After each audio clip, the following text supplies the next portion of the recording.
ទាំងអស់គ្នាមើលលំហាត់ម៉ាស៊ីនកាណូនេះមួយដែលគេចេញកាលពីបាក់ឌុបឆ្នាំ2025ចំនួន10បន្ទុកអូខេអញ្ចឹងគេថាម៉ាស៊ីនកាណូដែលមានសីតុណ្ហភាពត្រជាក់27អង្សាសេមានលទ្ធផលកម្ដៅរបស់វាគឺ 50% អញ្ចឹងគេថាម៉ាស៊ីននេះដែរគឺទិន្នផលវាបង្កើនដល់ទៅ 70% គេចង់ឲ្យយើងរកនៅសីតុណ្ហភាពនៃពិភពក្ដៅដែលកើនបានគិតជាអង្សាសេអញ្ចឹងដំបូងឡើយយើងគួរតែសង្ខេបបំរាប់ដែលគេឲ្យសិនគេថាម៉ាស៊ីនកាណូមានសីតុណ្ហភាពពិភពត្រជាក់27អង្សាសេយើងឃើញຂະຫນាតអង្សាសេបញ្ជាក់ថាវាមិនមែនជាទេធំទេវាជាទេតូចបាទអញ្ចឹងយើងដាក់មកទេតូចស្មើទេតូចសេរបស់យើងស្មើ27អង្សាសេយើងគួរតែសង្ខេបអញ្ចឹងសិនដើម្បីដឹងថាគេប្រាប់ឲ្យគេខ្លះទិន្នផលប្រភពក្ដៅអញ្ចឹងទិន្នផលយើងបានដឹងហើយយើងតាំងដាក់អក្សរទិន្នផលប្រភពក្ដៅណាអញ្ចឹងនៅក្នុងម៉ាស៊ីនកាណូទិន្នផលតែមួយទេយើងមិនតាំងសេអីក៏បានដែរអញ្ចឹងដាក់ទៅទេក៏បានដែរទេស្មើនឹង50%បាទបន្តមកទៀតគេថាទិន្នផលម៉ាស៊ីននឹងដែរគឺបើសិនជាគេបង្កើនវាដល់ទៅ 70% អញ្ចឹងបញ្ជាក់ថាវានៅតែទិន្នផលកម្ដៅដដែលទេប៉ុន្តែក្នុងលក្ខខណ្ឌបរិបទថ្មីគឺគេបង្កើនវាឲ្យខ្ពស់ជាងមុនអញ្ចឹងនឹងគឺដល់ទៅ 70% ម្ដងលោកគ្រូតាំងដល់ព្រីមកុំឲ្យយើងច្រឡំមែនចាអញ្ចឹងអីដែលគេសួររកកំណើនស្ថានភាពធុងក្ដៅតើពិភពក្ដៅនឹងគឺវាកើនបានប្រមាណអង្សាសេបានជាវាកើនអញ្ចឹងអីដែលគេសួរគឺជាកំណើនអញ្ចឹងយើងមើលពាក្យត្រង់ហ្នឹងឲ្យច្បាស់គឺជាកំណើនអញ្ចឹងគេសួររក data hash តើ data hash ស្មើប្រមាណដោយសារតែយើងត្រូវដឹងថានៅក្នុងលក្ខខណ្ឌម៉ាស៊ីនកាណូយើងត្រូវមានអញ្ញត្តិ3បានជាកើតមាននៅនិយាយទៅមានពីរធំណាមាន TC និង TH មានថាកាលណា T នឹងវាខុសគ្នាបើកើតតែមាននៅទិន្នផលកម្ដៅហ្នឹងហើយអញ្ចឹងយើងលក្ខខណ្ឌចាស់នេះ 50% តែពិតក៏វាមាន TH របស់វាហើយគ្រាន់តែដឹងថាប៉ុន្មានណាវាមាន TH នៅលក្ខខណ្ឌដើមហើយអញ្ចឹងលក្ខខណ្ឌថ្មីហ្នឹងក៏ច្បាស់ជាមាន TH ដូចគ្នាគ្រាន់តែដឹងថា T នឹងស្មើប្រមាណអញ្ចឹងអីដែលគេសួរតើ T នឹងប្រមាណទៅបានជាវាមាន 70% អញ្ចឹងទិន្នផលវាហើយក៏យើងវិភាគឲ្យច្បាស់ដែរលំហាត់ហ្នឹងពេលខ្លះគេសួរជាតម្រង TH ពេលខ្លះគេសួរតម្រងជា data TH អញ្ចឹងដោយសារគេប្រាប់ប្រើពាក្យថាកើនឡើងបានប្រមាណហើយវាជា data TH ហ្នឹងឯងអញ្ចឹងតាមរូបមន្តរបស់យើងគឺ data TH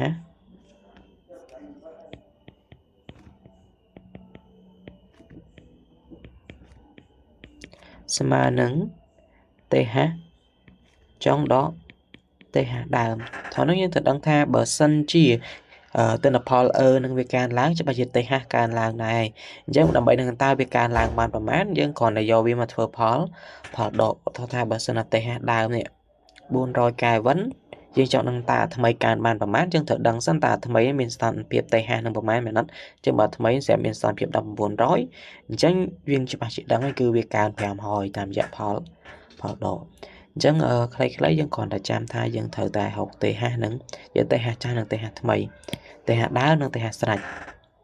អញ្ចឹងអាដើមវាកើតចេញពីអីអាដើមអញ្ចឹងយើងអាចដាក់ថារក TH ដើមមករក TH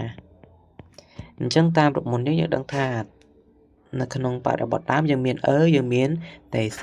អញ្ចឹងនេះរូបមន្តដែលយើងត្រូវដឹងមុនពេលដែលយើងធ្វើលំហាត់ហ្នឹងយើងត្រូវដឹងថាស្មើ TH 1ដក TC លើ TH អញ្ចឹង1ដក TC លើ TH ហ្នឹងគឺជាទុនសម្រាប់ឲ្យយើងទាញរក TH តាមគោលដៅដែលយើងចង់បានអញ្ចឹង TH នេះរូបមន្តដែលយើងទាញបានគឺ TC កតានឹង1ដកអញ្ចឹងគ្រាន់តែជំនួសលេខមកអញ្ញត្តិយើងមានអស់ហើយដោយ TC យើងគឺយើងឃើញថាបំរាប់ដែលគេឲ្យគឺ27អង្សាសេអញ្ចឹងត្រូវចាំទៀតថា TC ហ្នឹងគឺជាសីតុណ្ហភាពប្រភពត្រជាក់ប៉ុន្តែគិតជា Kelvin មិនមែនអង្សាសេទេអញ្ចឹងហើយយើងត្រូវចេះបំលែងពីអង្សាសេមកជា Kelvin គឺ T តូចបូក273អញ្ចឹង T តូចយើង27យើងបូកមកឃើញ300 Kelvin ចំណែក TH សំដៅវិញគេឲ្យមកគឺ 50% ទិន្នផលដើមអញ្ចឹងក៏យើងអាចយកភាគរយយកទៅប្រើនេះគឺយកជាតម្រងទស្សភាគយកលេខដែលគេឲ្យនេះចែកនឹង100មកគឺ 0.5 អញ្ចឹងយើងអាចទាញរក TH យើងបានហើយគឺ TC របស់យើងគឺ300ចែកនឹង1ដក 0.5 អញ្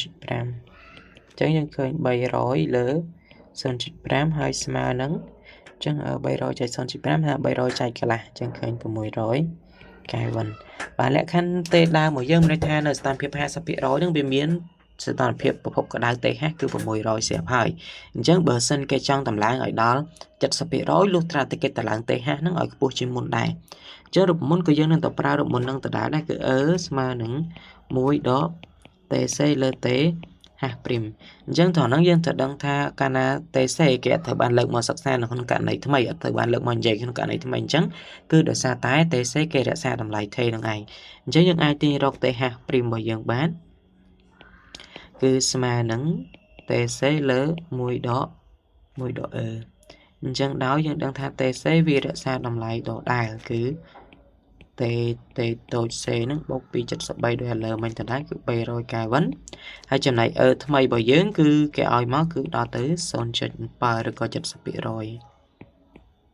bạn chân chất sập bị rồi mà son chất ba dân những ai tin rọc tây ha đẹp chỉ cậu đào bởi dân bạn ấy chứ những bạn bay rồi chai nắng muối đó son chất bạn cho những bạn bày rối chạy nắng son chất bày đấy số cháy đấy lục có biệt tham son cho những bạn bày pon chạy bấy cứ pon cái văn chẳng những khơi tê ha đám có đôi tê ha sana cháy chẳng bởi dân chọn nó ta bằng đàm rùa bị phẩm mát chứ còn để do pi nước một phớ phó đó chẳng những bạn để ta tê ha bởi dưỡng sma nắng một bộ bánh đó nằng vào ngoài rồi chẳng bằng đàm rùa tái buôn rối cái vấn đề sự thật bạn đi cho phải nớ cứ nơi mình tích tiệt để xa tại ấy để kê chọn bán cứ kẻ nía cái chị ông xa xe mình thay cái men họ để ta tế thống thế cái xua rốc để ta tế tội chẳng có dân thời đăng mà bắt đập hụt thì đấy cứ tê ha nâng tê xế và cả nấy chỉ ca hậu thầm đấy cứ dân thời bột bì hậu chật bẫy nó tê thông mà tê tới bột bì chật bẫy bọn tái bờ sân dương trong họ chị data tế vì internet tận ông cái cứ pi nó cứ sama cái tại mà đồng chẳng bờ của trong họ tê tội xế xong tôi tê tội khác có viết thử sama cho một data tế thông hàng được lại cứ buồn rối ông xa xế đó chẳng bị giặt bị anh thằng nâng bờ sinh cái xua rọc tê tối cứ tê tối sama tê thông độ bị chất 7 วันท้ายบ่ហៅ data ទេតូចអត់ស្មើ data ទេធំដក273ណាដោយសារពីនឹងស្មើគ្នាអញ្ចឹងទៅយើងអាចសង្កេតមើលបានថាវាកណនីមកបានតម្លៃអញ្ចឹងមែនអត់ដល់ថាបើសិនលោកគ្រូតម្លើងស្ថានភាពអង្សាសេពី100ទៅ200អង្សាសេទៅ200អង្សាសេនេះគឺ data ទេតូចគឺប្រហែល100មែនទេអញ្ចឹងមិនថាបើសិនលោកគ្រូនិយាយទៅលើការហៅទេតូចនេះគឺទេ1តែ2ចឹង data ទេតូចគឺ100ណាចឹងបើលោកគ្រូម្លាយមានជាកែវិនលោកគ្រូបាន373កែវិនកើនទៅ473កែវិនណានេះគឺទេធំចឹងបើលោកគ្រូចង់រក data ទេនៅក្នុងលក្ខខណ្ឌហ្នឹងចឹងដកមកនៅទៅឃើញ100ដដែលបញ្ជាក់ឲ្យយើងដឹងថា data ទេតូចនិង data ទេធំគឺវាស្មើគ្នាដោយសារពេលយើងស្រាយក្នុងរូបមន្តផលដកទៅគឺយើងអាចសម្រួល273បានណារូបមន្តវាជាផលបូកដកកាលណាកំណើនចឹងគឺវាស្មើគ្នាទេ